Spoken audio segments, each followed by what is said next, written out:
Kabanata 1701. Hindi ako makatulog ng maayos. Mabilis na inilagay ni Ortwen at ng tatlong matatanda ng konseho ang sulat palayo at bumalik sa meeting hall. Tapos na ba? Mahinang tanong ni Regis habang nakatingin sa kanila. Oo, inilagay na. Bumalik si Ortwen sa Regis. Mabuti. Bamantong hininga si Regis, na para bang may nagawa siyang makabuluhang bagay. I'm exhausted. I'm finally able to get good sleep now. Pagkababa ng boses ay napapikit si Regis. Halos lumundag ang puso ng lahat habang nakatitig sa kanya. Lumipas ang mga segundo, kalaunan ay naging 10 mahabang minuto. Sa wakas, may tao sa conference hall na hindi napigil ang umiyak. Si Ansel, Jules, at iba pa ay namumula rin ang mga mata. Ama! Sa wakas, hindi na napigilan ni Ansel ang sarili at naglakad patungo kay Regis na may luha sa kanyang mga mata. Lumuhad siya sa harap ng kanyang ama sabay hampas, "Pare, have a good journey." Pagkatapos noon, nagsimulang humagulgol si Ansel. Ang iba na naruroon ay nagsimulang umiyak, maging dahil sa katapatan o pagkukunwari. Nakatayo sa gilid si Olympias, tulala na nakatingin sa hindi gumagalaw na matanda sa wheelchair. Sa sandaling ito, ang puso niya ay parang tinusok ng karayom. Pangingisda pa rin siya ng matanda sa lawa noong nakaraang araw. Ganito ba kabilis ang paghihiwalay nila ng buhay at kamatayan? Lolo. Nangilid din ang mga luha ni Olympias. Isang patak ng luha ang bumagsak sa kanyang pisngi at damapo sa mukha ni Regis. Lahat ng tao sa conference room ay umiiyak sa puntong ito. Iminulat naman ni Regis ang kanyang mga mata at iniunat ang kanyang likod sa sumunod na segundo. Saway niya, ano bang pinagkakaabalahan nyo? Nakaluhod pa rin sa harapan niya si Ansel na hindi napigil ang humagulgol. Siya ay nabigla sa puntong ito, bilang iba pang mga miyembro ng kanyang pangunahing pamilya. Kinastigo ng matanda, buhay pa ako. Dahil sa inyong lahat, hindi man lang ako makatulog ng maayos. Walang imak ang lahat. Medyo pagod na ako, girl. Itulak mo ako pabalik sa Regis Tower. Tignan mo nga, ano bang problema mo? Bakit ka rin umiiyak? Naguguluhan din si Olympias. Mabilis niyang pinunasan ang mga luha niya at tinulak si Regis palabas ng pinto. Kasabay nito, si Tyr, bilang panauhin ng pamilyang White, ay hindi karapat-dapat na lumahok sa mataas na antas na pulong na ito ng pamilyang White. Wala man lang siyang nagawa sa loob ng 2 araw niya sa mansyon. Kasabay nito, ang kanyang kalayaan ay hindi pinaghihigpitan ng pamilya. Sa anumang kaso, malaya siyang pumunta kung saan man niya gusto sa loob ng mansyon.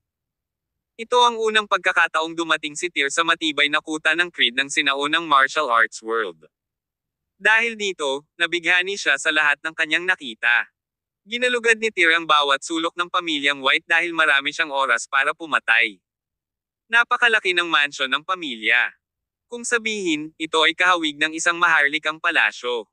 Maaaring hindi posible na makita ang lahat sa loob ng 2 araw at 2 gabi mula sa paanan ng bundok hanggang sa kalahati ng bundok. Maraming mga tirahan dito sa parehong oras. Ang mga miyembro ng mataas na ranggo ng pamilyang White ay may sariling mga tahanan din dito. Sa oras na ito, dumating si Tyr sa isang lugar kung saan sa likod ng mansyon. May isang artificial grove dito. Ang lahat ng mga punong nakatanim sa kagubatan ay bihira at mahalaga. Isang bugzo ng hangin ang umihip mula sa likod ng mga puno nang dumating siya. Sa simoy ng hangin, may nakakalasing na amoy. Kakaiba ang halimuyak na iyon. Inaamoy lang at napa-refresh siya ng husto. Elixir. Sabay pumasok sa isip ni Tyr ang salitang iyon. Hindi pa siya nakaamoy ng ganito noon. Tanging ang mga maalamat na mahiwagang halamang gamot at elixir lamang ang makakapaglabas ng gayong kakaibang amoy. Dati nang nalantad si Tyr sa mga elixir at mahiwagang prutas sa ilang pagkakataon, ngunit maraming mga halaman na katulad nito sa sinaunang martial arts world. Ang bawat uri ng elixir ay may sariling natatanging amoy. Bilang resulta, walang ideya si Tyr kung anong uri ng elixir iyon. Narinig ko na ang mga Creed ay may paraan para sa pagtatanim at paglilinang ng elixir sa mahabang panahon, ngunit hindi ko inaasahan na ito ay totoo. Tyr was unconcerned.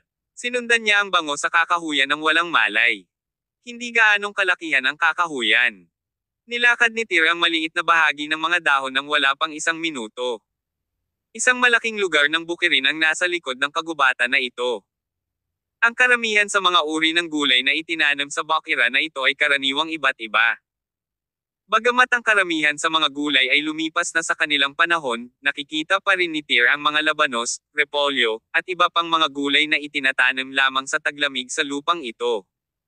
Nagulat si Tyr nang malaman na may isang tao sa pamilyang White na nagtrabaho sa ganoong kalaking sakahan ng gulay.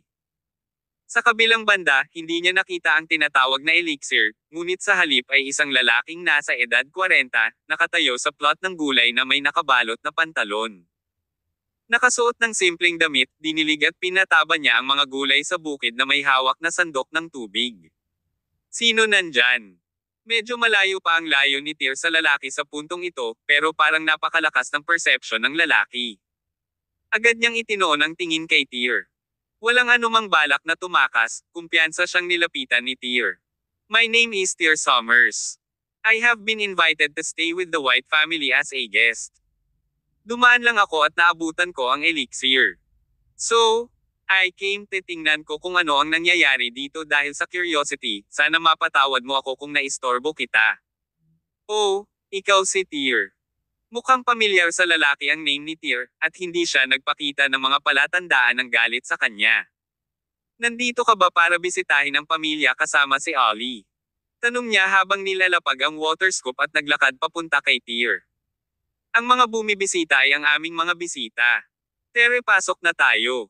Kukuha ako ng isang basong tubig. Nagulat si Tyr, pwede ko bang malaman ang pangalan mo? Nakangiting sagot ng lalaki, ako si Oates White, ang panglimang tiyuhin ni Ollie. Master Oates. Natigilan si Tyr. Sa ibang paraan, ang lalaking ito ang ikalimang anak ni Regis. Master Oates, nagpulong ngayon ang patriarch ng pamilyang White, nagtatakang sabi ni Tyr. Ang bawat miyembro ng pamilyang White ay naruroon. Bakit hindi ka pumunta sa meeting? Naguguluhan si Tyr, dahil kung tunay ngang amo ng pamilyang White itong si Oates, hindi niya dapat palampasin ang pagpupulong ngayon. Ngayon, ipinatawag ng tatay ko ang mga taong iyon doon para tanggalin ang pamilya ng mga traidor, gantimpalaan ang mga merito at tukuyin kung sino ang magiging tagapagmana niya, nakangiting paliwanag ni Oates. Wala man lang itong kinalaman sa akin. Walang kinalaman sa'yo. Nagtataka si Tyr. Sa pagkakataong ito, kinuha na ni Oates ang mga gamit sa tabi niya at niyaya si Tyr sa isang bakuran sa hindi kalayuan. Ang bakuran ay katulad ng sa isang farmhouse sa kabukiran ng Celestial Empire, na may simple at walang palamuti na cottage na itinayo sa tabi ng bukirin. May nadetect na magandang bango si Tyr pagkapasok niya sa yard. Halos malasing siya sa bango sa puntong ito. Kabanata 1702. Magical Herbs and Fruit. Sa bakuran, may tanim na gulay, ngunit hindi ito tinanim ng mga pananim. Sa halip, napuno ito ng aquamarine grass. Kahit na hindi sila itinanim sa greenhouse sa panahon ng taglamig, ang damo ay nagpapalabas pa rin ng walang katapusang sigla tulad ng sa tagsibol. Ang bawat talim ng damo ay tila inukit mula sa jasper. Naglabas pa sila ng mahinang liwanag. Bukod dito, may maliit na puno na kasing taas ng isang lalaki sa sulok sa tabi nito. Bawat isa sa 5 prutas na nakalawit mula sa puno ay crystal clear at kumikinang sa pula, na parang natural na pulang agata. Malakas na pagtataka ni Tyr. Ano ang mga ito? Salvo mahiwagang prutas at white hops grass.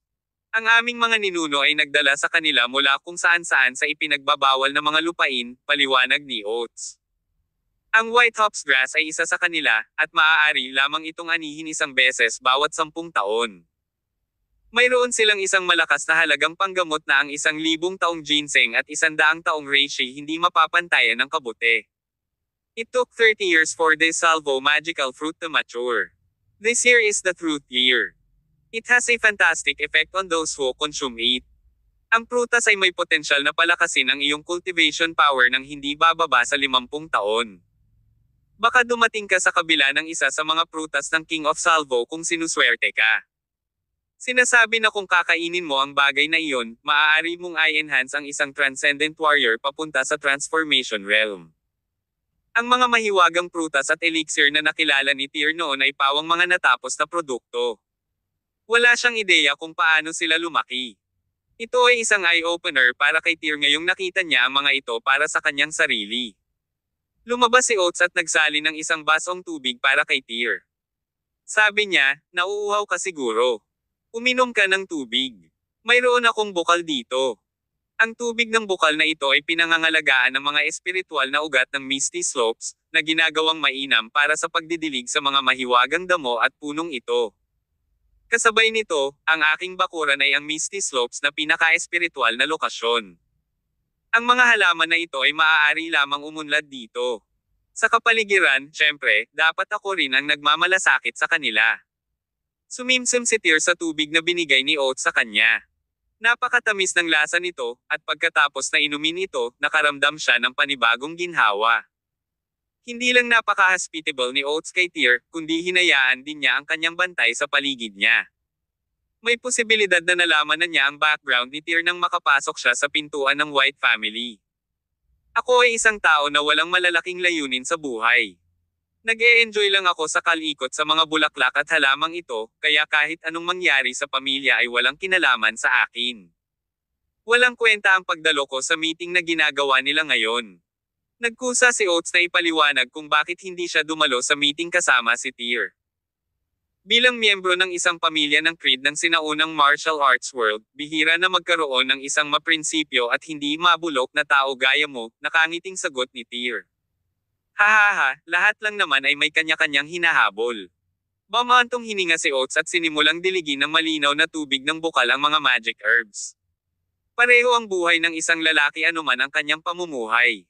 Bilang patriarka ng pamilyang White, ang kanyang ama ay palaging abala sa iba't ibang mga gawain ng pamilya. Kahit na sa kanyang may sakit na ama, hindi siya makapagpahinga at dapat gumawa ng iba't ibang kaayusan para sa pamilya. Ano ang silbi ng lahat ng ito? Mas mabuting mamuhay tulad ko.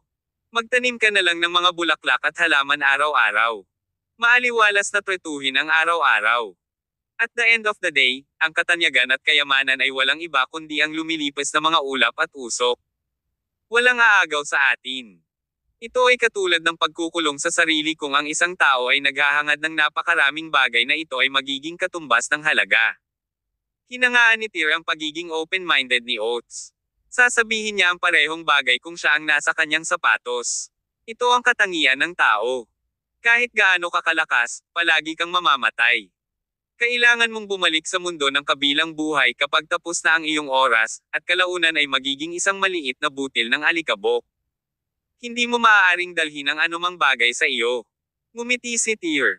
Malapit nang pumanaw si Senior White, ngunit hindi ako makakaramdam ng labis na kalungkutan sa loob ng pamilya. Hehe, ang kamatayan ay dumarating sa lahat ng tao.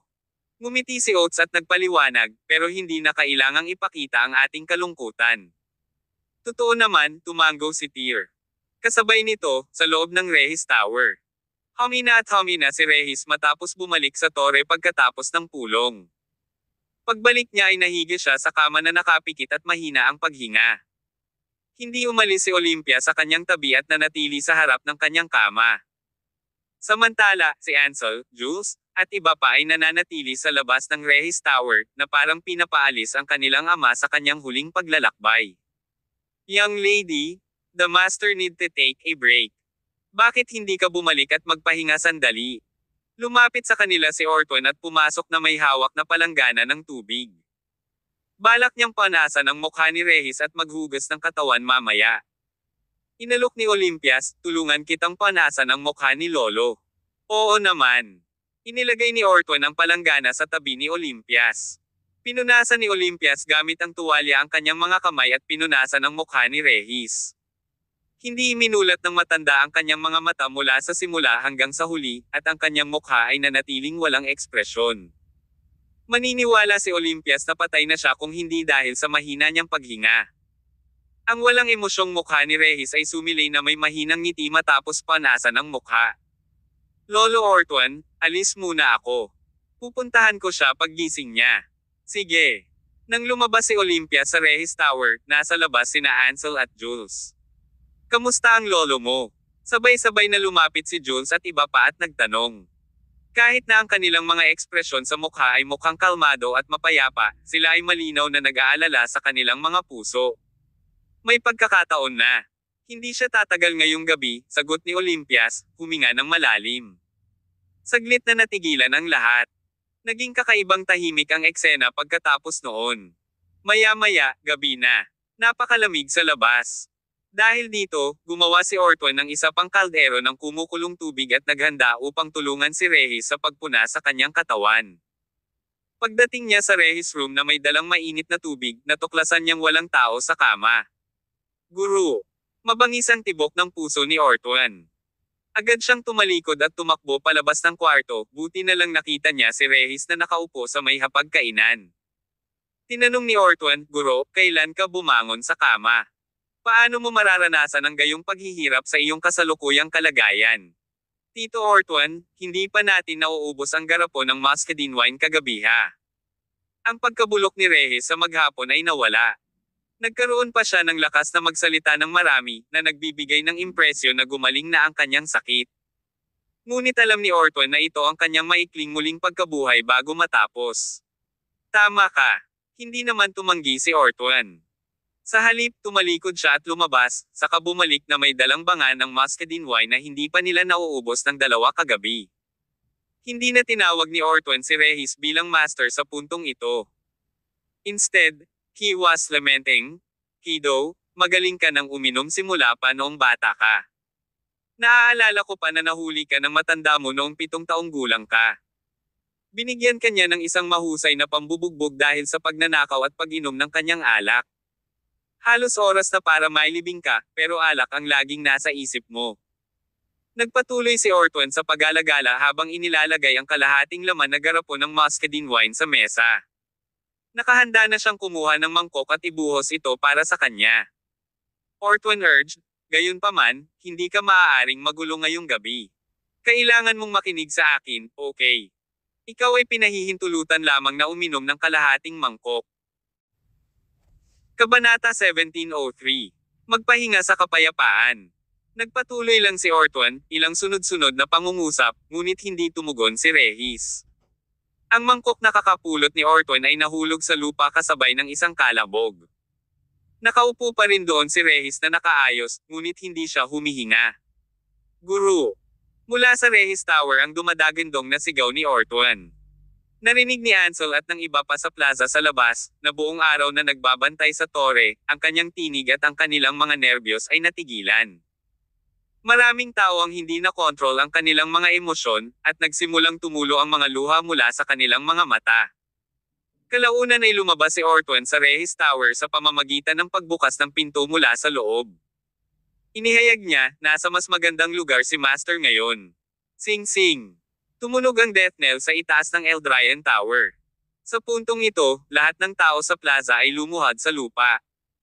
Si Regis, ang patriarch ng White family at isang maalamat na figure sa sinaunang martial arts world, ay namatay noong gabing iyon sa edad na 86. Magdamag, kumalat ang balita ng pagkamatay ni Regis sa sinaunang martial arts world. Ang kanyang libing ay ginanap, kinabukasan sa mansyon ng pamilyang White. Sa panahong ito, ang mga pangunahing creed at organisasyon ng sinaunang martial arts sa mundo ay nagpadala ng mga kinatawan upang magdalamhati sa kanya. Ang pamilya ni Regis, sa kabilang banda, ay pinarangalan ang kanyang huling hiling sa kanyang buhay. Ang matanda ay ginustong manahimik at nais na makahanap ng kapayapaan pagkatapos ng kanyang kamatayan. Dahil dito, hindi masyadong pinlano ang kanyang libing. Ang lahat ay pinananatiling simple.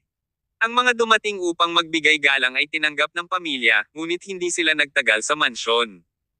Isa-isa silang umalis pagkatapos magbigay ng respeto.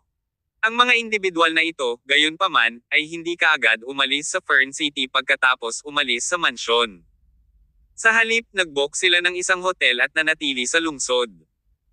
Ang mga intensyon ng mga taong ito ay maliwanag. Ngayong sinipa na ng patriarch ng pamilyang White ang balde, ang buong pamilya ay malapit ng makaranas ng iba't ibang anyo ng kawalang tatag sa hinaharap. Karamihan sa mga individual na ito ay nagmula sa mga creed at malalaking organisasyon ng sinaunang martial arts world. Nais nilang lahat na samantalahin ang pagkakataong ito upang obserbahan ang pamilya. Kung mayroong isang variable sa loob ng pamilya, maaari silang gumamit ng iba't ibang paraan upang makinabang mula dito. Ganito ang mga bagay sa mundo ng sinaunang martial arts. Walang mga walang hanggang kaibigan, tanging walang hanggang mga pakinabang. Siyempre, Imposibleng alisin ang posibilidad na sina Jules, Ansel, at Clovis ay may mga kaibigan o kaalyado sa mga taong ito. Ngayon na ang pamilyang White ay sumailalim sa ilang mga pagbabago, ang mga taong ito ay tiyak na nauna nang napunta sa Fern City upang maiwasan ang mga karagdagang pagbabago. Hindi lang dumating ang mga creed o organisasyong ito sa Fern City, kundi pati na rin ang ilan sa mga nakatagong nangungunang mandirigma sa mundo ng sinaunang martial arts. Hindi na sila nagbigay galang kay Regis sa mansyon pagkarating nila dito.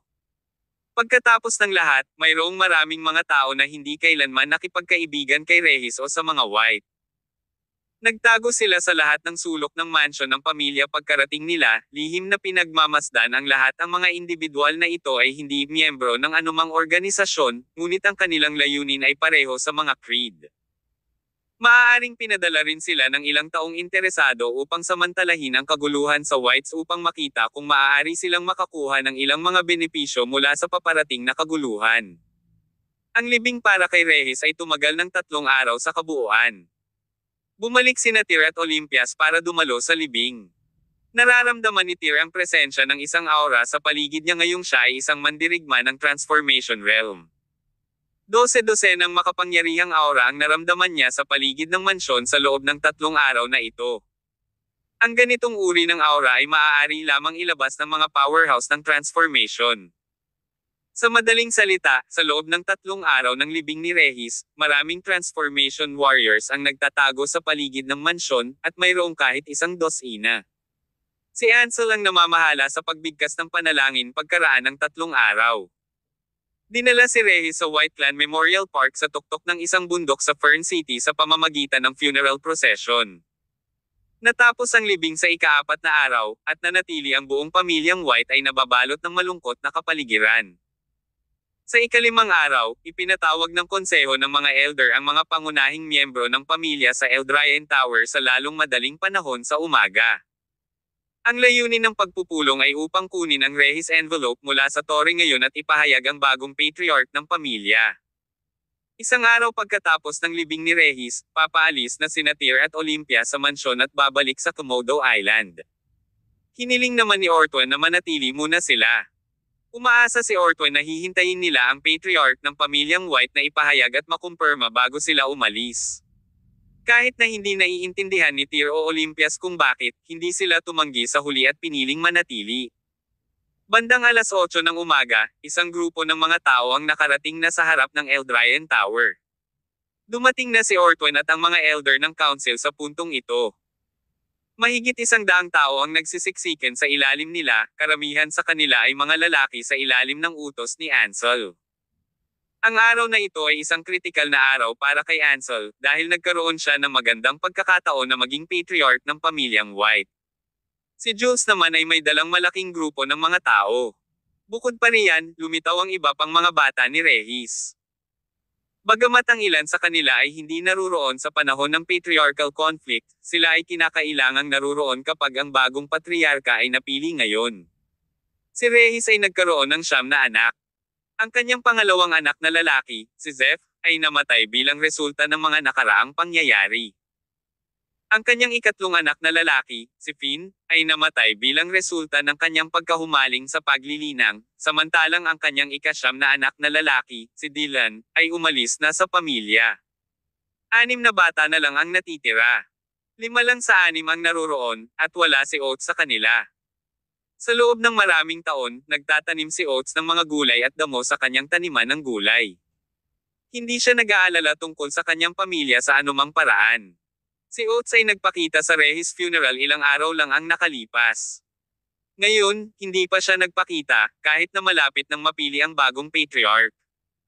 Nagbubulungan ang lahat sa harap ng Eldraine Tower noong panahong iyon, pinagtatalunan kung sino ang itatalaga ni Regis bilang patriarch bago siya mamatay.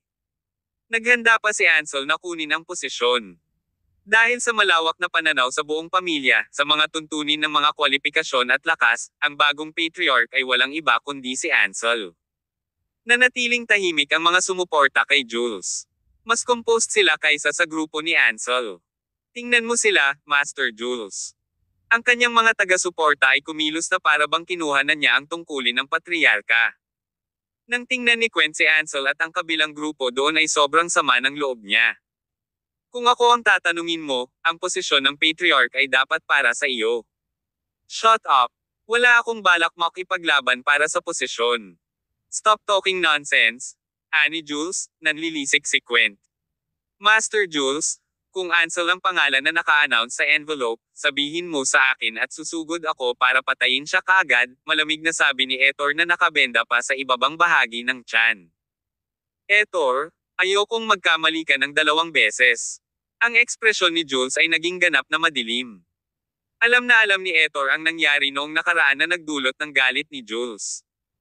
Pinili niyang hawakan ang kanyang dila sa dulo, ngunit ang kanang kamay ay kumapit sa hawakan ng kanyang talam. Kabanata 1704. Patriarch Olympias. Si Tyr at Olympias ay nakatayo sa isang lugar na hindi kalayuan kay Jules, tila wala sa lugar sa iba dahil wala silang pakialam kung sino ang susunod na magiging patriarch ng pamilyang White. Tanong ni Tyr sa mahinang boses, "Ali, sino ang mas gusto mong maging patriarch?" Siyempre si Uncle Jules. Mataray na sinabi ni Olympias, "Boss, alam mo namang hindi ako magkakasundo kay Uncle Ansel. I'm almost certain na siya ang may pukana ng insidente ng tatay ko noon. Naisip mo na bang ipaghiganti ang pamilya mo?" Marahas na tumibok ang puso ni Olympias bilang resulta. Hindi na itinuloy ni Lolo ang bagay na ito, sa wakas ay sinabi niya pagkaraan ng ilang sandali. "Bakit ako maghihiganti?" Alam ni Tyr sa kanyang puso na hindi nagsasabi ng totoo ang dalaga. Nagningning pa rin sa sama ng loob ang mga mata ni Olympias kahit ngayon ay tumingin kay Ansel sa kabila ng sagot nito.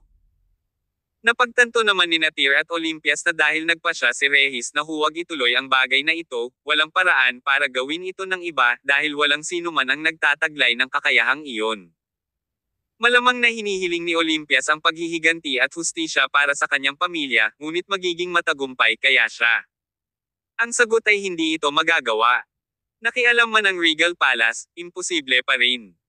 Ang Regal Palace, kahit sa ngayon, ay hindi nagawang talunin ang Creeds. Ang tinig ng dakilang elder, si Clovis, ay umalangaw-ngaw sa harap ng Eldrayan Tower sa eksaktong sandaling iyon. Ngayon, sa kahilingan ng dating patriarka, kukunin natin ang kanyang kalooban sa sobra na iniwan niya sa Eldrayan Tower. Ang bagong patriarka ng pamilyang White ang magiging pangalang nakasulat sa liham na ito. Pagpasensyahan niyo na ang lahat. Sasamahan na ngayon ng Council of Elders si Gramps Ortwan sa Eldrayan Tower para kunin ang sobra. Sa ilang sandali, napabuntong hininga ang lahat at napatitig sa tarangkahan ng Eldrayan Tower. Inabot ni Ortwan ang kanyang kamay para itulak ang pinto ng Eldrayan Tower. Pagkatapos ay sinundan siya ni Clovis at ng isang grupo ng matatanda habang naglalakad sila hanggang sa tore. Umalis si Ortwan makalipas ang mga 2 minuto, hawak ang sobre sa kanyang kamay. Hinimok ni Ortwan, "Great Elder, responsibilidad mo na ngayong buksan ang liham at basahin ang pangalan ng bagong patriarka ng pamilyang White." "Sige." Kinuha ni Clovis ang sobre sa kamay ni Ortwan. Maging ang kanyang katawan ay tila nanginginig ng bahagya sa puntong ito. Napakahalaga ng paghahayag na ito dahil makakaimpluwensya ito sa hinaharap na direksyon at layout ng pamilyang White.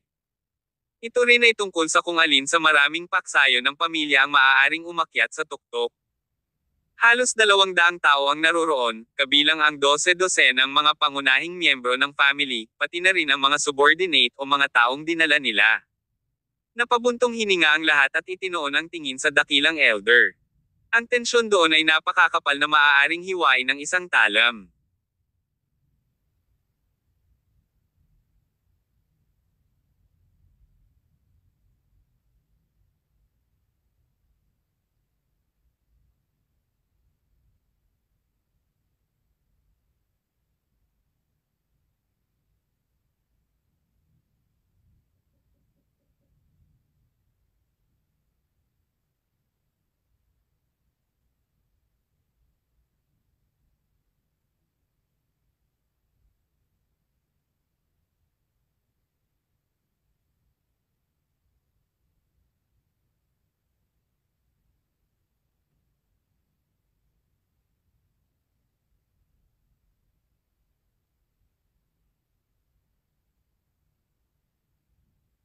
na ito ay malinaw na lumampas sa kanyang inaasahan, na pinatunayan ng kanyang gulat na ekspresyon. Ipinagpalagay ni Clovis na ang tagapagmana ng susunod na patriarch ng pamilyang White ay si Ansel, ngunit ang kanyang ekspresyon ngayon ay nagsiwalat na ang susunod na patriarkang pinili ni Regis ay hindi si Ansel. Ang puso ni Ansel ay tumama sa ilalim ng isang iglap. Nakasimangot din ang lahat ng katabi niya. Ipinaliwanag ng reaksyon ni Clovis ang lahat kahit na hindi pa inihayag ang huling resulta. Master Jules, walang pangalan ni Ansel ang sulat na iyon. Kung hindi, imposible para sa dakilang elder na magkaroon ng ganitong ekspresyon. Sabay-sabay na nabighani sina Quent at iba pang taga-suporta ni Jules. Dapat si Jules iyon dahil hindi si Ansel. Tumigil ka na sa pagsasalita. Binigyan ni Jules ng masama si Quent at binalaan itong tumahimik. Hawak-hawak pa rin ni Clovis ang sulat sa kamay nito, pero ayaw pa rin nilang i-anunsyo. Tila ayaw niyang ibunyag ang sagot mula sa sulat. Great Elder, bilasan mo at ipahayag mo, lumapit si Ortwan kay Clovis mula sa gilid at hinimok siya. Lumilitaw na nabawi ni Clovis ang kanyang sentido mula sa pagkabigla sa puntong ito. Dahan-dahan niyang isiniwalat, ayon sa kalooban ni Patriarch Regis, ang bagong patriarch ng pamilyang White ay Olympias. Boom! Ang mga salita ni Clovis ay mas nakakatakot kaysa sa kulog noong panahong iyon. Ang buong pulutong ay nakatayong natulala sa lugar. Isang nakakabinging bulalas ang lumabas hanggang makalipas ang ilang segundo. Olympias. Ang Olympias ang bagong patriarch ng pamilya. Are you kidding me? Hindi ito. Mali yata ang narinig ko. How could it be that girl, Olympias? This must be a mistake. Hindi mabilang na mga talakayan ang sumabog mula sa karamihan. Si Ansel at ang iba pa ay parang mga fossil sa kanilang lugar. Hindi lang sila ang nabigla, si Jules at iba pa. Marami sana silang nahulaan na pangalan. Maging si Oates, ang ikalimang anak ni Regis, ay lumabas sa kanilang listahan. Isang lalaking hindi kailanman naisip ang mundo at ginugol ang kanyang mga araw sa pagtatanim ng mga gulay sa bukid ng gulay. Ang pangalan ng Olympias, sa kabilang banda, ay hindi kailanman sumagi sa kanilang isipan. Bakit pipiliin ni Regis ang isang maliit na brat na tulad niya bilang susunod na patriarch ng White family? Isang batang babae na hindi kailanman naging sa pamilya sa nakalipas na 20 taon. Boss, mali ba ang narinig ko? Natigilan din si Olympias. Napansin niyang nakatayo sa mga oras na ito ang mga balahibo niya sa katawan. Namumuhay siya ng walang batas kung saan nag-iisa siyang nakikipagpunyagi sa isang bansang may digmaan sa loob ng maraming taon upang magbenta ng mga baril at dumaan sa mga bala, ngunit hindi siya kailanman natakot gaya ngayon. Nang marinig ni Olympias ang kanyang pangalan, hindi siya nakaramdam ng kahit katiting na pananabik. Sa halip, siya ay natakot. Bago namatay, ang kanyang lolo ay gumawa ng isang matapang at hindi inaasahang hakbang. Ano ang nasa likod nito? You heard him right. He said your name. Sabay kunot ng noo ni Tyr. Natigilan din siya, napuno ng pag-aalala ang kanyang puso. Hindi niya akalain na gagawa talaga ng ganitong diskarte si Regis. Hindi katakataka na kailangan niyang hilingin sa isang tao na ipahayag ang pangalan pagkatapos niyang mamatay. Ang taong ito ay hindi magiging mapayapa hanggang sa siya ay namatay kung siya ay nabubuhay pa. Kabanata 1705. Hindi ako sasang-ayon dito. Namulat si Tyr na may mali. Mukhang nakakita siya ng chessboard, kung saan marami sa mga taong ito ang nagsisilbing chess pawns dito. Boss, bakit ginawa ito ni Lolo? Huminga ng malalim si Olympias, ngunit hindi pa rin siya mapakalma ang sarili. Sabi ni Tyr, huwag kang kabahan.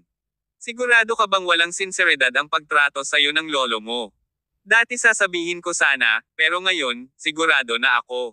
Medyo natulala si Olympias. This can't be that simple, Tyr said. This is a chess game. Sinusubukan niyang akitin tayo sa laro. Ang nakapaligid na talakayan ay tumutunog pa rin sa kanilang mga tainga sa puntong ito, at ang mga ekspresyon ng karamihan sa mga tao ay naging malungkot. Maliwanag, ang karamihan sa mga naruroon ay hindi sang-ayon sa desisyon ni Regis bago siya namatay. Ang lahat ng ito ay isang pagkarga ng kakaiba. Matagal na natahimik si Clovis habang hawak niya ang sulat sa kanyang kamay. Si Ortuan, sa kabilang banda, ay nakatitig sa mga ekspresyon ng lahat sa ibaba na may napakatalim na mga mata, na para bang ang pagmamasid sa kanilang mga ekspresyon ay magbibigay sa kanya ng ilang impormasyon. Nagpatuloy ang usapan, ngunit walang nang ahas magsalita dahil parehong tahimik sina Ansel at Jules sa mga oras na iyon. Walang ibang kwalipikadong magsalita. Ilang beses na sunod-sunod na huminga ng malalim si Clovis. Sa wakas, lumingon siya kay Olympias at sinabing, "Ali, halika rito."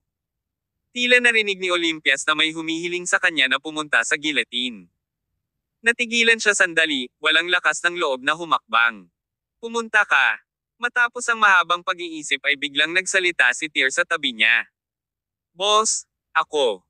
Umakyat ka na lang kung naniniwala ka sa lolo mo. Wala na tayong ibang option sa puntong ito," paliwanag ni Tyr, "we can only move on and learn how to play this game of chess." Si Olympias ay nakipagsosyo kay Tyr sa loob ng maraming taon, kaya't may ganap na pananalig sa kanyang paghatol. Sa ilang mga paraan, si Tyr ang haligi ng kanyang puso at ng Regal Palace sa kabuuan. "Ali, tandaan mo na hindi ka nag-iisa. Ang buong Regal Palace ay sumusuporta sa iyo. Kailangan mong maniwala sa akin kahit na ang Regal Palace ay hindi pa nakakakuha ng foothold sa sinaunang martial arts world." Okay. Lumakas sa kumpiyansa ang puso ng Olympias nang marinig niyang binabanggit ang Regal Palace. Ang organisasyon ang pinakamatibay sa puso ng bawat miyembro, anuman ang iniisip ng labas ng mundo sa kanilang organisasyon noong panahong iyon. Dahil dito, itinuwid ng Olympias ang kanyang likod at lumapit kay Clovis. Tanong ni Clovis, bago siya namatay, hiniling ka ni Patriarch Regis na maging bagong patriarka ng pamilyang White. Interesado ka bang kunin ang trabaho? Hindi alam ni Olympias kung paano sasagutin, dahil wala siyang ideya kung ano ang nararating ng kanyang lolo nang hilahin niya ang dulang ito bago siya pumunta sa langit. Ito ba ay para makabawi sa pagkakautang niya sa kanilang pamilya noon? O dahil ba sa di mapakali si Regis na gawing patriarch ang kanyang ama noong panahong iyon, kaya binigyan niya agad siya ng posisyon bilang patriarch? Kung iyon ang kaso, kung gayon ito ay medyo walang katotohanan, hindi ba? May tiyak na dahilan si Clovis sa pagtatanong nito kay Olympia sa partikular na oras na ito.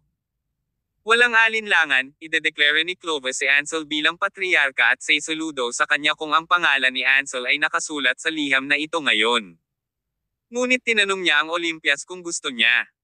Kung sasabihin ni Olympias na ayaw niya, maaaring samantalahin ni Clovis ang sitwasyon at makabuo ng momentum para maging patriarch si Ansel. Naisip din ni Clovis na si Olympias ay walang lakas ng loob na tanggapin ang posisyon sa lugar. Hindi kaagad nakasagot si Olympias. Sa halip ay tumingin siya kay Tyr. Biglang nakaramdam ng pressure si Tyr, pero sa huli, tumango siya ng desidido. Deklare ng Olympias, dahil ito ang ayos ni Lolo, natural kung tatanggapin. Malakas ang kabog ng puso ni Clovis. Naging malungkot din ang mga ekspresyon ng mga matatanda sa paligid niya.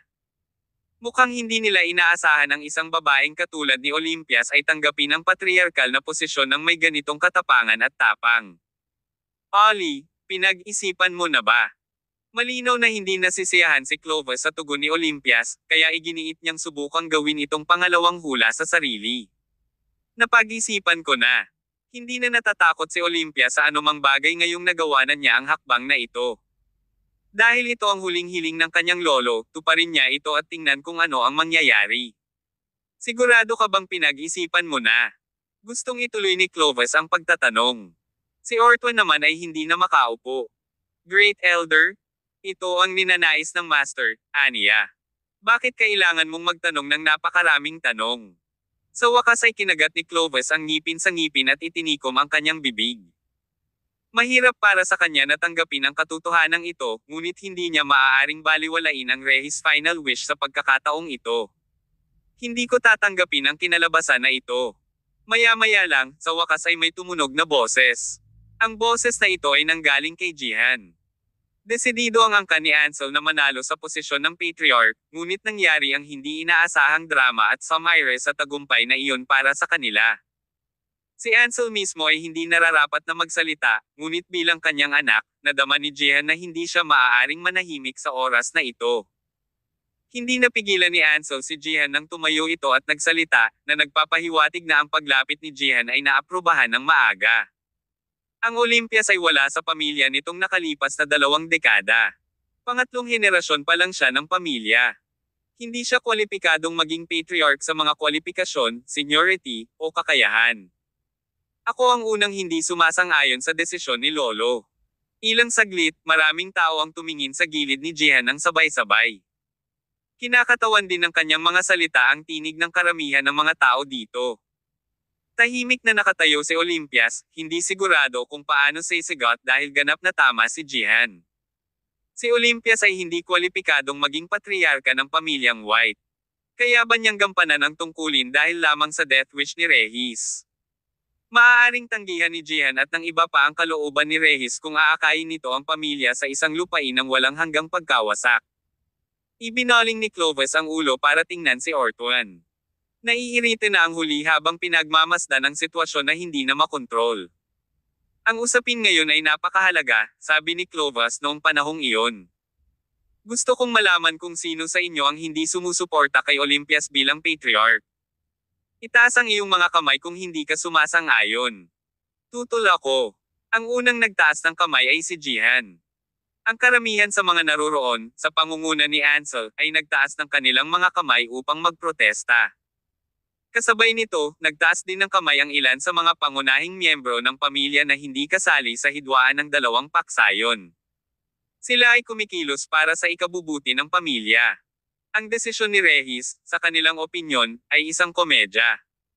Master Jules, hindi ako sang-ayon na maging patriarch din ang babaeng iyon. Itataas na sana nila Etor, Quent, at iba pa ang kanilang mga kamay, ngunit pinigilan sila ni Jules.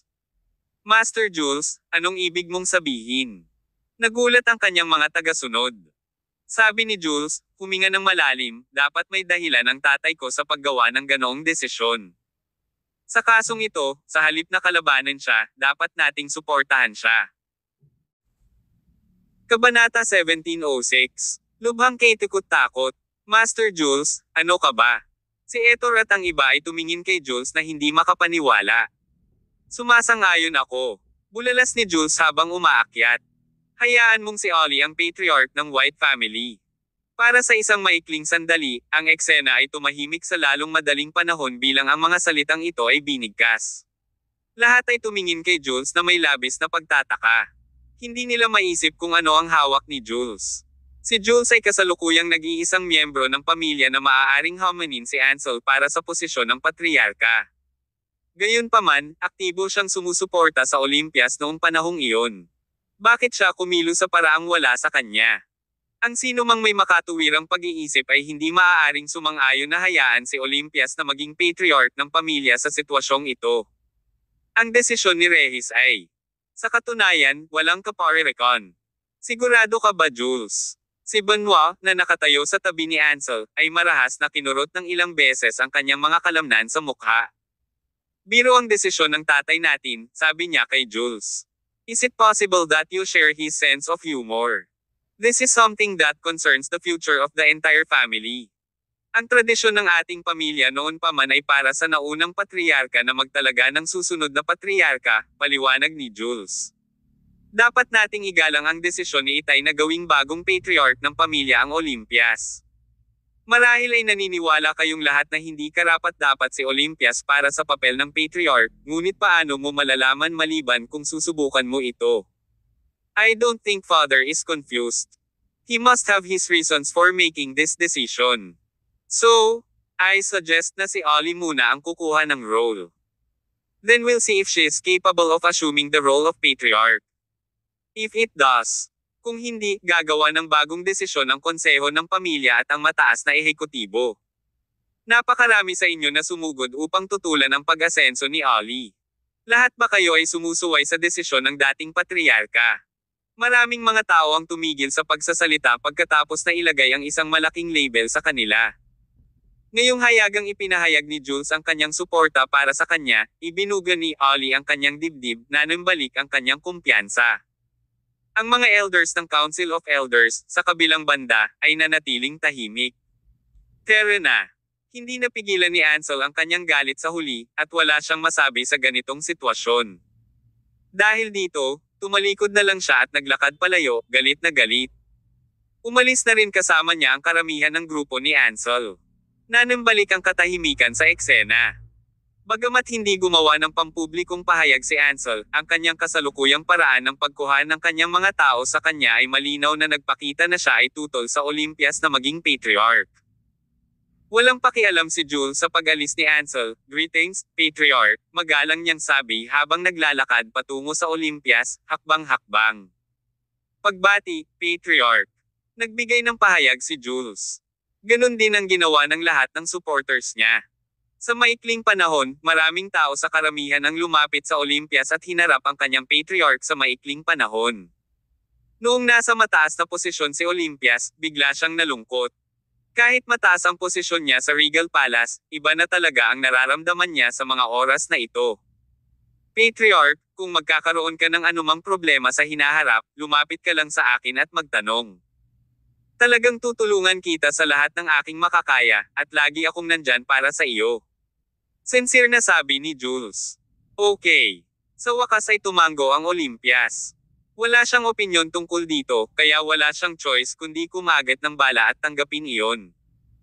Ginugol ni Olympias ang susunod na buong araw kasama si Ortwen at ang konseho ng mga elder, na nagsasagawa ng iba't ibang mga handover.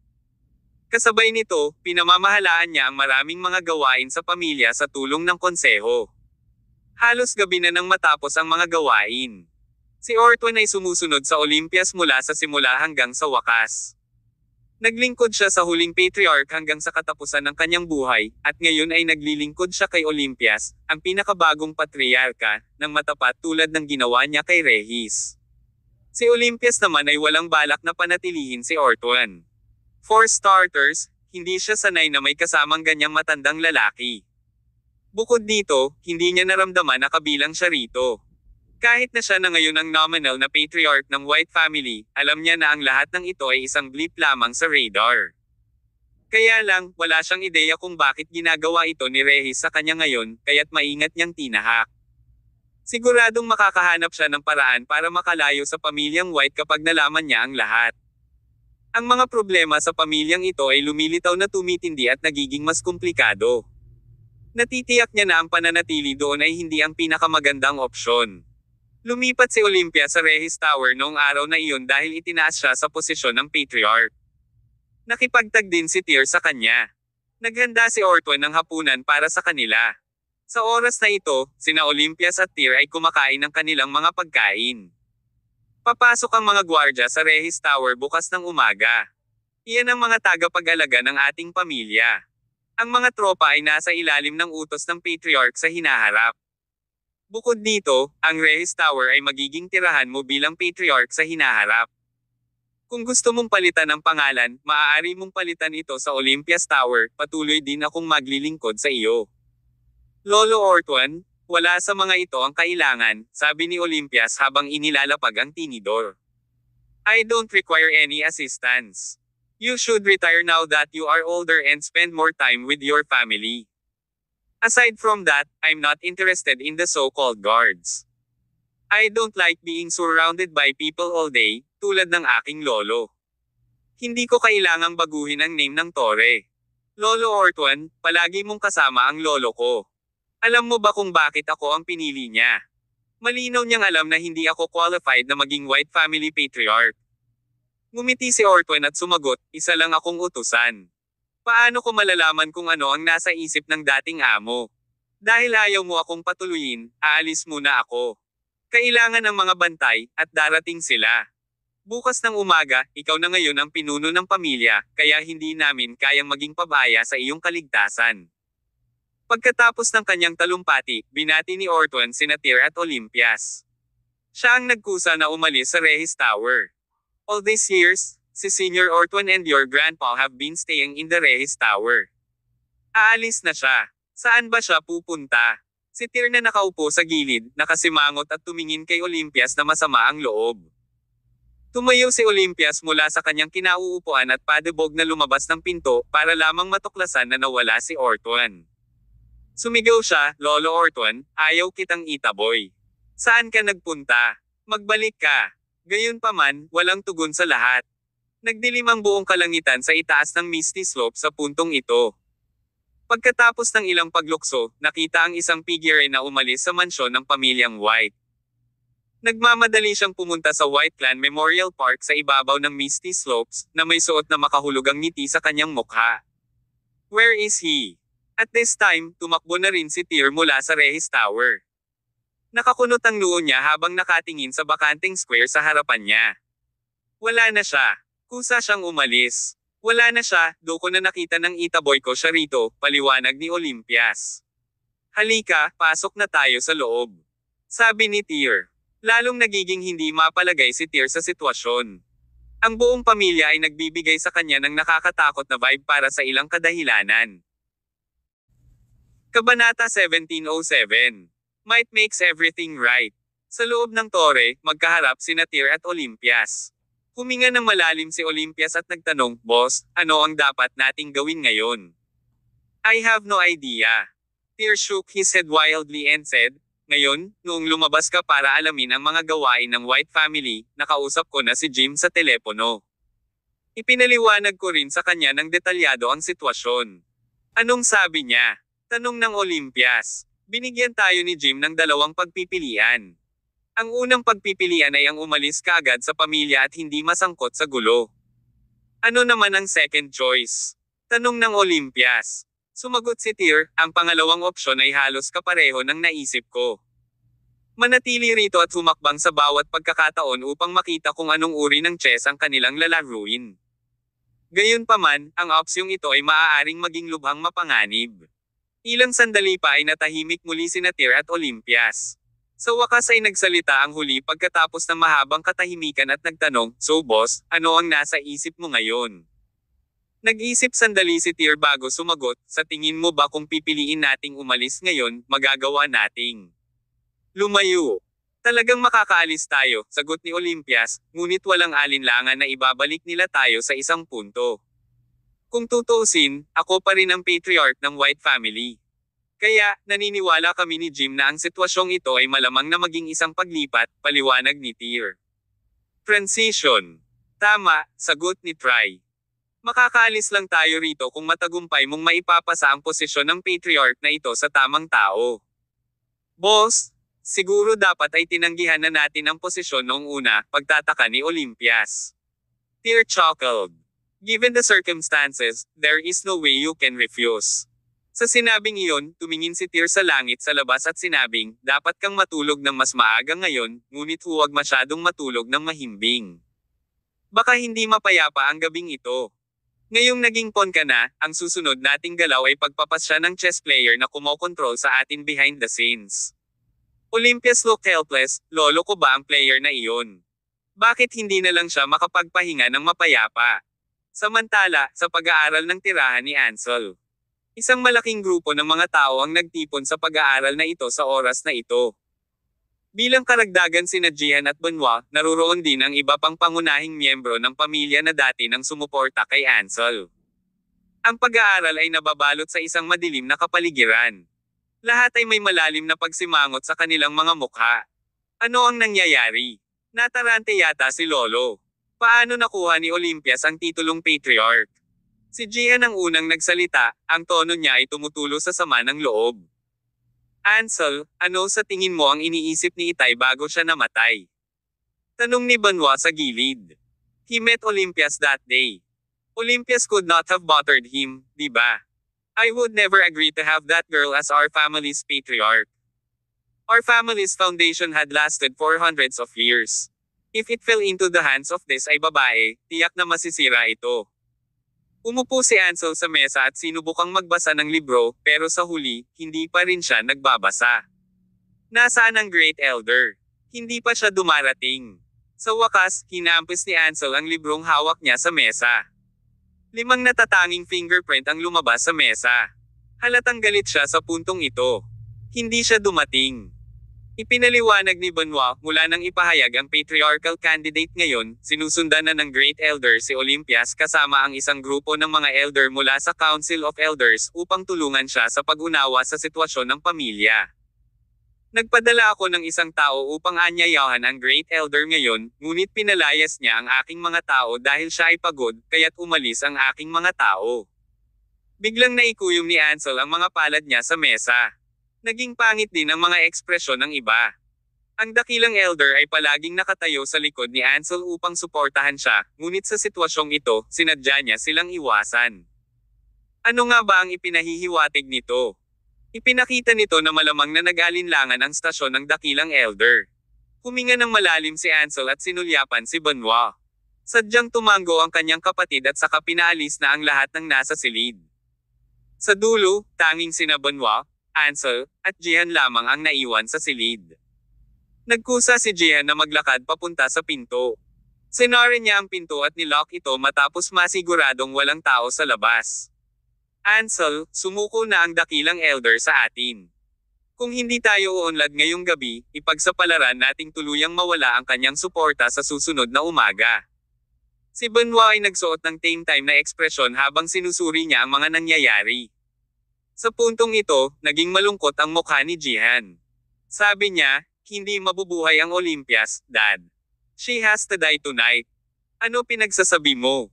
Tinitigan ng masama ni Ansel si Jihan. Ansel, tama si Jihan, pagsang-ayon ni Benoit. Nakatayo sila ni Jihan sa iisang harapan. We've planned everything ahead of time, and everything is ready to go except for the appointment. May nangyaring hindi inaasahan sa gitna ng lahat ng ito. Kung mabubuhay ang Olympias ngayong gabi, lahat ng ito ay magiging foregone conclusion na bukas. Ang pinakamagandang paliwanag kung bakit hindi pumunta sa iyo ang dakilang elder ngayon ay pinagmamasdan niya ang sitwasyon. Baka iwasan niya tayo bukas kung tayo ay dehado. Hindi tayo kayang tutuluyan ng buong pamilya sa oras na iyon. Si Jules ay nagpahayag na ngayon. Hindi ba maliwanag ang kanyang motibasyon? Nais niyang gamitin ang titulo ng pinuno para utusan ang iba na gawin ang gusto niya. Ang Olympias ay tumaas sa posisyon ng patriarka, at siya ang magiging puppet niya ang babaeng iyon sa oras na iyon, kailangan nating tapusin ito ngayong gabi.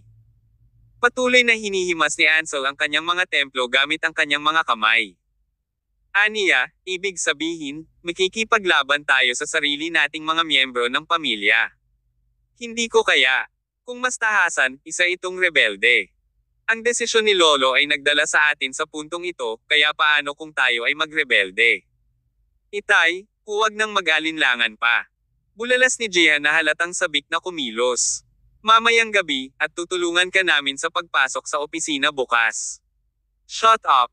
Umiling si Ansel, magagamit mo ba ang utak mo? Maghahinala pa sila kung mamatay si Olympias ngayon. You've said it yourself that people will suspect US. The family holds those who's powerful in high regards, malamig na sabi ni Benoit.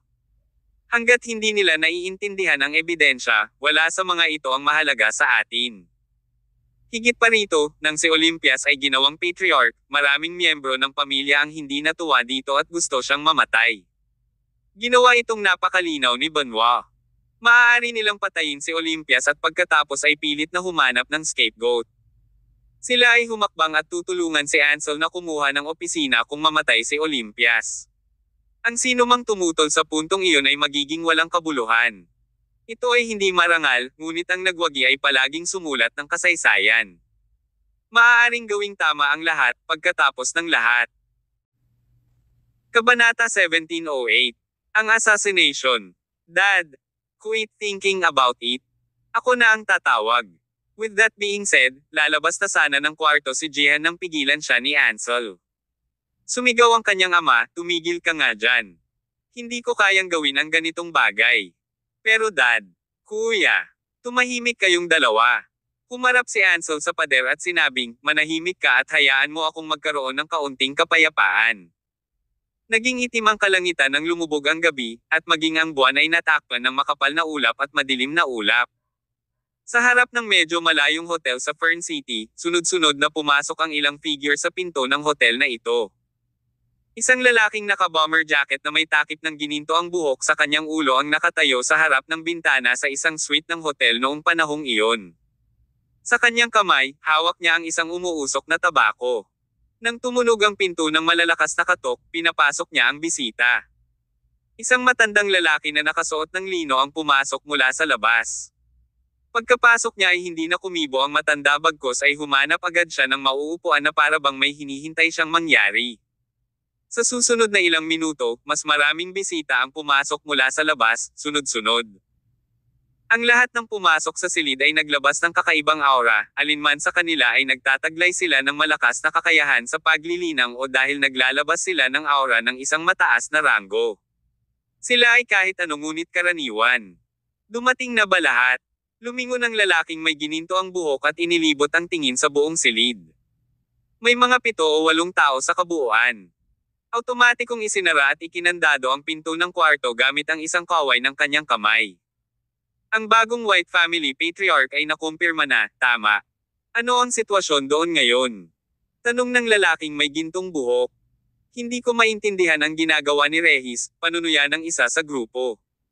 He actually played an unexpected move before he died.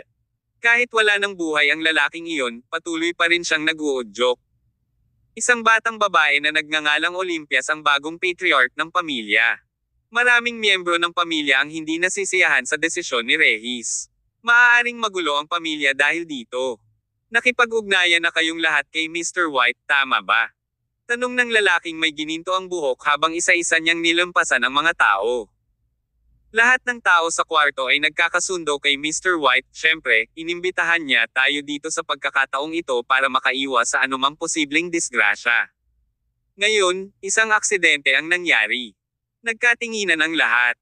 Nagpatuloy ang lalaking may dilaw na buhok, lahat, kung si Mr. White ay maaaring maging patriarka sa susunod, ito ay makikinabang sa ating sarili at sa ating mga pamilya. Kung ang kanyang partido ay matalo, kung gayon ang lahat ng ating mga nakaraang pagsisikap ay magiging walang kabuluhan. Kaya huwag na tayong magpigil sa pagkakataong ito. Dumating na tayo sa puntong ito. Mayroon kaming malinaw na pag-unawa sa kung ano ang mas mahalaga. Ang matandang lalaking nakadamit na lino na pumasok sa silid ang unang tumayo. This time, walang dumating na mag-isa, paliwanag niya. Kung may panloob na salungatan sa loob ng pamilya, ipapadala namin ang aming mga tao upang suportahan si Mr. White. Wala nang iba pang dapat sabihin. Nakatanggap lang ako ng balita. Hiniling sa atin ni Mr. White na magpadala ng isang tao na pumatay kay Olympias White ngayong gabi, sabi ng lalaking may gininto ang buhok na may malabong ngiti sa kanyang mukha. Sino ang gustong magboluntaryo? Sa sandaling lumabas ang mga salitang ito, lahat ng naruroon ay napatingin sa isa't isa. Tinukso ng lalaking dilaw ang buhok, magandang pagkakataon ito. Pupunta ako. Tumayo ang isang lalaking naka-black leather jacket. Ibilang mo ako. Ako din. Sa hating gabi, umuulan ng malakas sa labas ng Regis Tower. Kanina pa nakahiga si Olympia sa kama sa loob ng silid, hindi makatulog.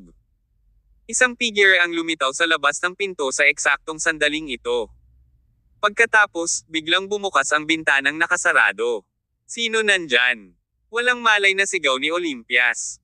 Gayunpaman, walang tugon mula sa labas. Ang mga patak ng ulan na pumapatak mula sa langit ay tila nagyelo sa hangin bigla. Hindi mabilang na patak ng ulan ang makikitang nagtitipon sa himpapawid, na kalaunan ay bumubuo ng isang maliit na espadang tubig na kasing laki ng isang daliri. Pagkatapos nito, ang espada ay humirit at bumaril patungo kay Olympia sa loob ng kanyang silid. Ang tibak ng tubig na iyon ay pinalapot ng masiglang enerhiya. Dumating pa ito na may mapang 8 puwersa. Ang water sword na ito ay walang alinlangan na pinalapot ng isang transformation warrior. Ang pagpatay kay Olympias ay isang piraso ng cake para sa isang transformation assassin. Walang magawa si Olympias nang bumagsak ang espadang tubig sa kanyang dibdib. Sa isip niya, marami siyang naisip na paraan para maiwasan ang pag-atake. Sa kasamaang palad, hindi niya naabutan ang kanyang lakas sa paglilinang. Ang agwat sa pagitan ng mga kaharian ay napakalaki na hindi niya ito maiiwasan. Hindi nagtagal, tumagos ang espadang tubig sa dibdib ni Olympias. Sa mismong sandaling ito, isang nakakatakot na puwersa ang biglang sumabog sa katawan ni Olympias, na bumubuo ng isang pulang aura na armor na hugis ng kaliskis ng isda. Ay nakikita sa mata. Bam! Ang water sword ay tumama sa air armor, at ito ay sapilitang nabasag ng ganoon lang. Nanlaki ang mga mata ni Olympias, at hindi makapaniwalang nakatingin sa kanyang dibdib. Natigilan siya sa lugar nang mawala ang baluti sa susunod na segundo. Ano ito? Ang isda ng arowana ay mayroon ding ganitong uri ng epekto. Medyo natulala si Olympias. Tatlong figure ang lumitaw sa parisukat ng sabay-sabay sa labas ng Regis Tower sa oras na ito. Napasabog na natin. Sabi ng isang matandang lalaki sa mahinang boses. Ang mga mandirigma ng pamilyang White ay susugod anumang oras, sabi niya habang iginuhit ang kanyang saber. Magmadali tayo at alisin siya sa lalong madaling panahon. Sa lalong madaling panahon.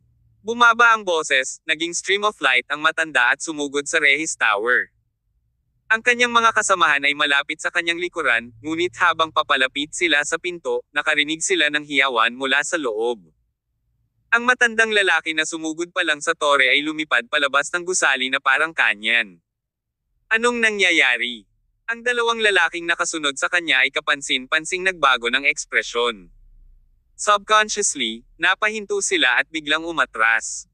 Ang matandang iyon ay pinatalsik sa labas ng gusali at kalahating tuhod sa lupa, dumura ng dugo. Bumulong siya, napakalakas. Sabay-sabay na napatingin silang tatlo sa pinto at nakitang hawak ni Tyr ang armor dagger.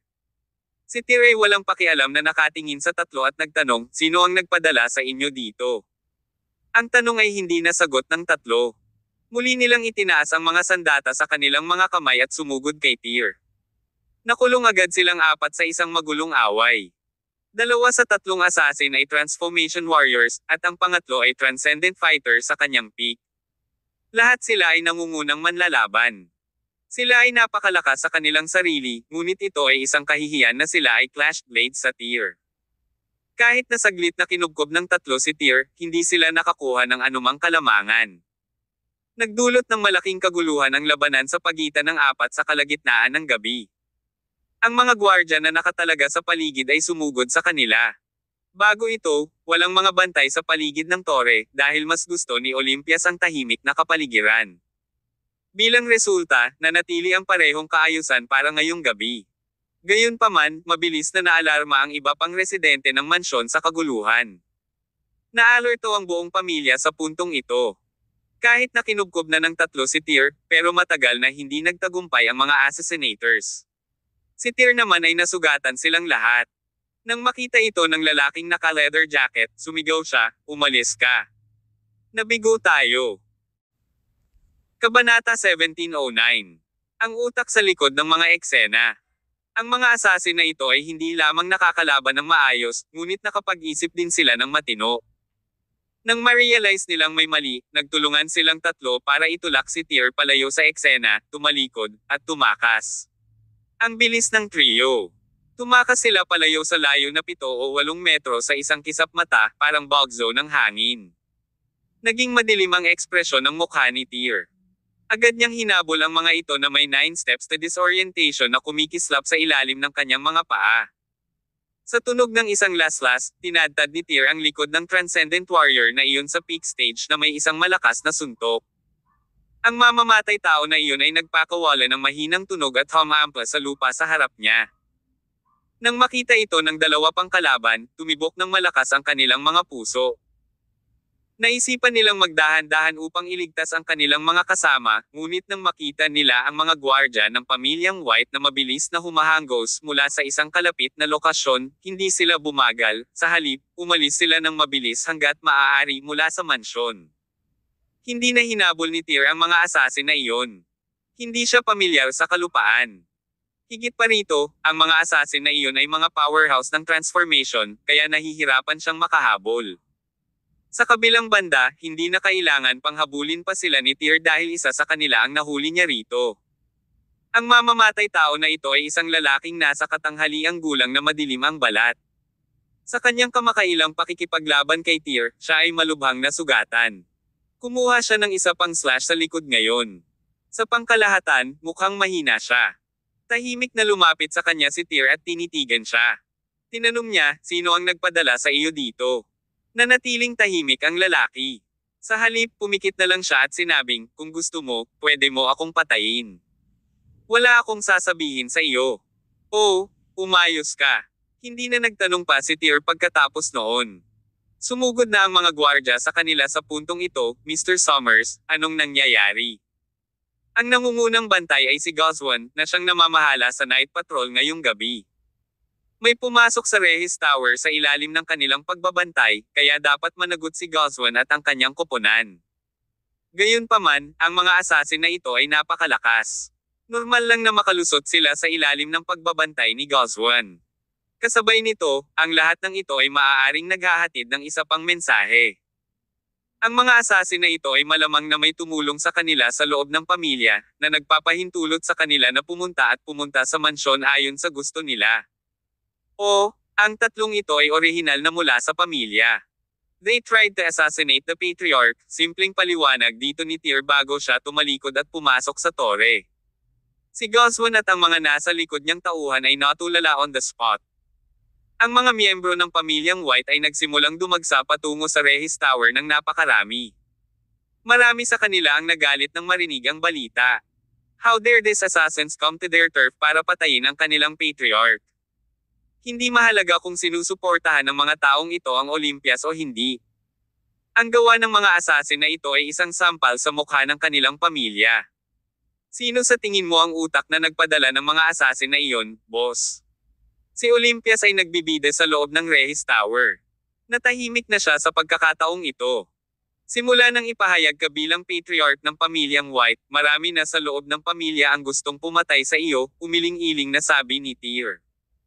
Wala akong lakas ng loob na sabihin kung sino ang nag-utos sa kanila na patayin ka.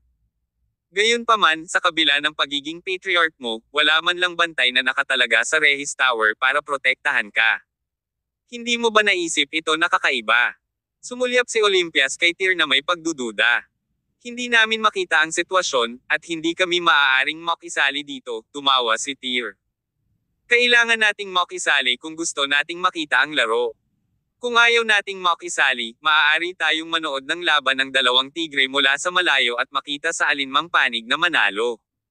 Tumanggo si Olympias. Nahuli ko ang isa sa mga assassin, sabi ni Tyr. Kailangang humanap ng paraan ang pamilyang White para ibuka ang kanyang bibig, at malalaman ang huling resulta. Masyadong komplikado ang mga kaguluhan sa pamilyang ito, patuloy ni Tyr, na mariing ipinahid ang kanyang kamay sa kanyang mga templo ng ilang beses. Let's play it by ear. If things truly spiral out of control, atres tayo kaagad. Okay. Ang assassin na iyon ay nahuli na ni Goswan at ng iba pa sa puntong ito. Pagkaraan ng maikling panahon, lahat ng matatanda ng konseho ng mga nakatatanda, pati na rin si Jules at iba pa, ay dumating sa Regis Tower. Ollie, are you okay? Umakyat si Jules sa Olympia sa unang pagkakataon na pagkarating nila, puno ng pag-aalala ang mukha nito. Ayos lang ako, Tio Jules. Ngumiti si Olympias at umiling. Kasama ko ang boss ko. Hindi ako kayang saktan ng mga assassin na iyon. I am glad na okay ka na. Tumanggo si Jules, pagkatapos ay sinabi niya, Tyr, I really appreciate your help this time. Sumagot si Tyr, natural, hindi ko hahayaang saktan ng sinuman si Ollie sa aking tabi. Imposibleng hayaan natin ang sitwasyong ito. Hinding-hindi ko patatawarin ang utak sa likod nito, kahit sino pa sila, dahil sinubukan nilang patayin ang patriarch ng pamilyang White. Si Jules, na laging nagpapanatili ng kalmadong kilos sa lahat ng sitwasyon, ay nakakuyom ang kanyang mga kamao sa oras na ito, na halatang galit na galit. Lumilitaw na ang pagtatangkang pagpatay ay tumawid sa kanyang ilalim na linya. Nagalit din ang mga matatanda sa konseho. Magkakaroon ng paliwanag para sa bagay na ito ngayong gabi. Malalaman natin bukas ng madaling araw. Ang mga taong ito ay mas nabalisa pa kay Tyr at Olympias. Pagkatapos ay nagpadala ang pamilya ng malaking bilang ng mga mandirigma upang bantayan ang Regis Tower upang matiyak ang kaligtasan ni Olympias. Ang panukalang ito ay nagbigay sa mga tao ng pakiramdam na parang gumagawa sila ng mga pagbabago. Nagpatuloy sina Tyr at Olympias sa Regis Tower. Hindi na mapayapa ang gabi ng pamilyang White. Ang mamamatay tao na iyon ay tinanong sa buong gabi ng Justice Hall. Sa labas, nagpadala ang pamilya ng ilang mga powerhouse ng transformation upang subaybayan ang mga natitirang assassin. Nang sumikat ang araw kinabukasan, tila naliwanagan ang lahat. Umulan buong gabi kagabi, at ng madaling araw na kinabukasan, basa ang buong kalsada. Ang pinuno ng mga bantay sa gabi, si Goswan, ay nagmamadaling pumunta sa Regis Tower sa oras na ito. Matapos maiulat ang kanyang pagdating, lumabas ng tore sina Olympias at Tyr. Humakbang si Goswan para batiin si Olympias, Patriarch, natagpuan na ang utak sa likod ng pagpaslang sa iyo kahapon. Ipinadala sila ni Master Ansel. Nang marinig nila ang pangalan, walang gaanong emosyon ang naramdaman ni Tyr at Olympia sa kanilang mga puso, dahil tila lahat ng ito ay madaling maiugnay kay Ansel.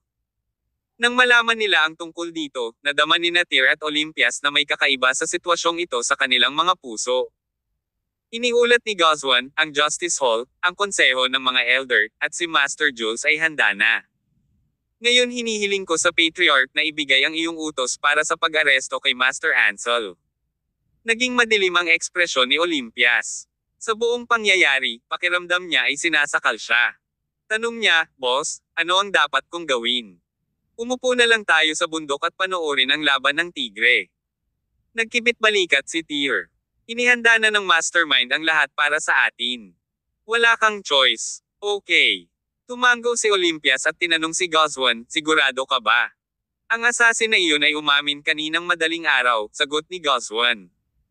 May isang taong lihim na nag-record ng pag-uusap ni Master Ansel at ng kanyang mga kasabwat sa kanyang pag-aaral kahapon. Pinaplano nila kung paano ka papatayin pagkatapos nilang bumalik kahapon. Kabanata 1710. Nahuli si Ansel. Dahil doon, direktang ipinakita ni Goswan ang isang kopya ng voice recording kay Alan Piez, na nagsasabing, Patriarch, ito ang recording kahapon. Binuksan ni Olympias ang voice recorder. Pinatugtog nito ang boses ni Ansel at Jihan na nag-uusap sa pag-aaral noong nakaraang araw. Malamig na sumingot si Olympias pagkatapos niyang pakinggan ang recording. Ipinapahayag kung arestuhin si Ansel. Oo, Matriarch. Tumalikod na si Goswan at umalis kaagad pagkatanggap niya ng order. Samantala, nanatili sina Olympias at Tyr sa kinaroroonan nila. Pinatugtog ulit nila ang recording. Boss, parang nagiging mas komplikado ang sitwasyon. Sino sa tingin mo ang nag-record nito? Malamang especially iyan na nakatago sa gilid ni Ansel, sagot ni Tyr. Tito Benoit, hindi dapat. Umiling si Tyr, kasama siya sa team na gustong patayin ka. Inilunsad ng Justice Hall ang kanilang operasyon sa labas ng bahay ni Ansel alas 9 ng umaga. Pinalibutan nila ang pasukan ng bahay, na walang iniwang puwang para sa sinumang makapasok o makalabas. Ilang gwardya mula sa tirahan ni Ansel ang nagmadaling lumabas ng gusali pagkabukas ng pinto. Napasigaw sila ng malakas, Hoy, anong ginagawa niyong lahat? Ang taong namamahala sa Justice Hall ay nagmamadaling lumabas sa karamihan.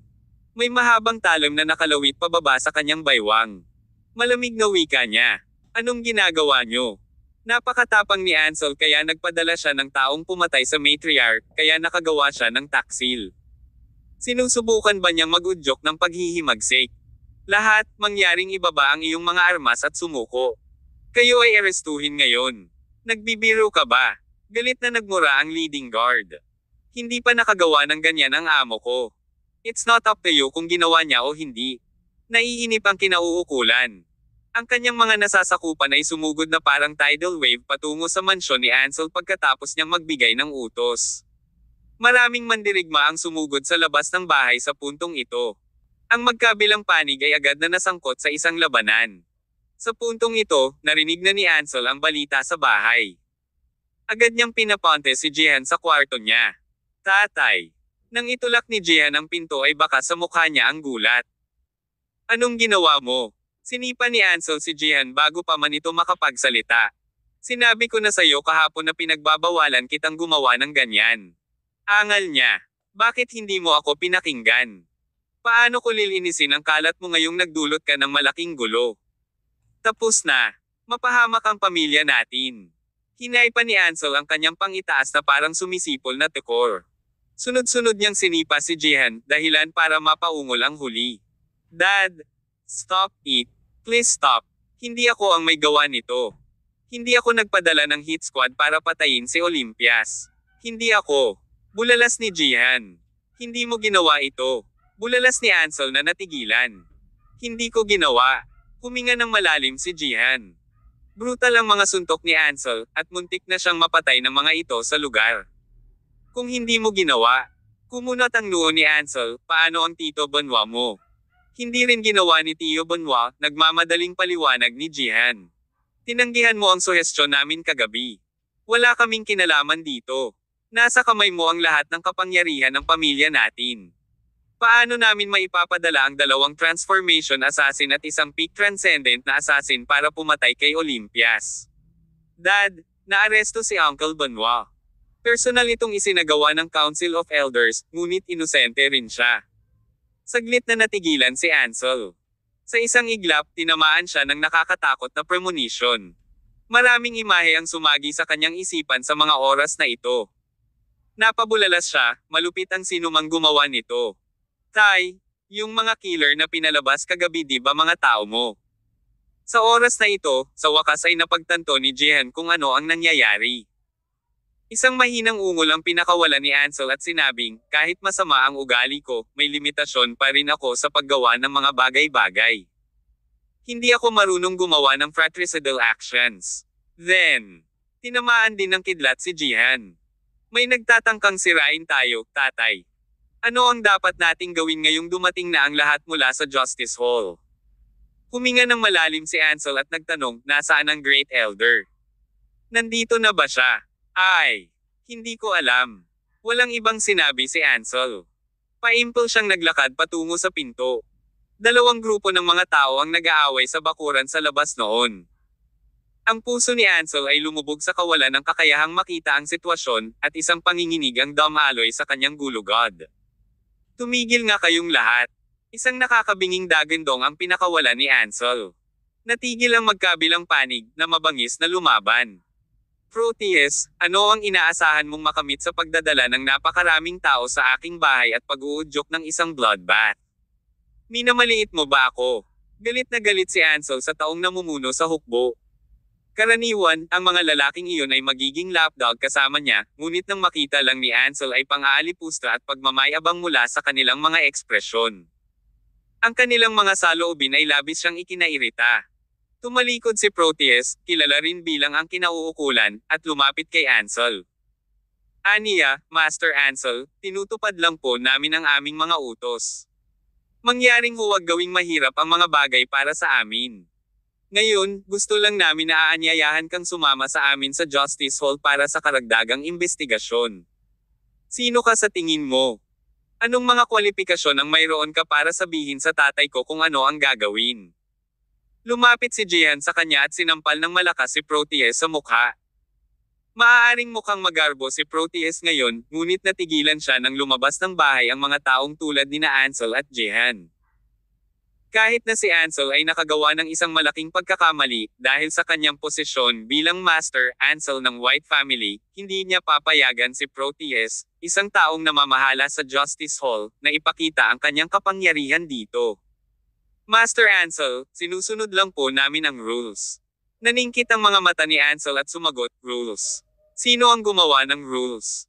Tell me. Sino ang nagpadala sa iyo dito para arestuhin ako? Ilang saglit, natahimik si Proteus, na humantong kay Ansel na umuungal ng malakas, sabihin mo. Ito ay Master. Master Jules. Sagot ni Proteus. Nakuha nila ang ebidensya na ikaw ang nagpadala ng taong pumatay sa matriarch. Anong pinagsasabi niya? Asar na asar si Ansel na isa-isang nagumbok ang mga asol na ugat sa kanyang noo, sinabi niya, ang malinis na kamay ay hindi gustong maghugas. Hinding-hindi ako gagawa ng anumang bagay na mas mababa sa sarili kong prinsipyo. Gusto ni Jules na gamitin ang mga maling paratang na ito para sa kapakanan niya, ibibigay ko yan. Iminungkahi ni Proteus, Master Ansel, kung talagang inosente kagaya ng sinasabi mo, mangyaring bumalik sa akin sa Justice Hall at makipagtulungan sa aming investigasyon. Tiyak na lilinisin namin ang iyong pangalan kung hindi mo kasalanan. Hindi mo ba alam ang pagkakakilanlan ko sa pamilyang ito? Diretsong sigaw ni Ansel sa kanya. I don't give about Justice Hall, but if you dare to accuse me of false charges, don't blame me for being rude to you. Tumanggi si Ansel na aminin na nagpadala siya ng taong pumatay kay Olympias. Kaya, ayaw niyang pumunta sa Justice Hall kasama si Proteus para sa isang investigasyon na agad na naglagay kay Proteus sa isang dilema. Isa pang grupo ng mga tao ang pumasok sa pinto ng sandaling iyon. Si Quent ang nanguna. Kasama niya ang ilang matatanda mula sa Council of Elders.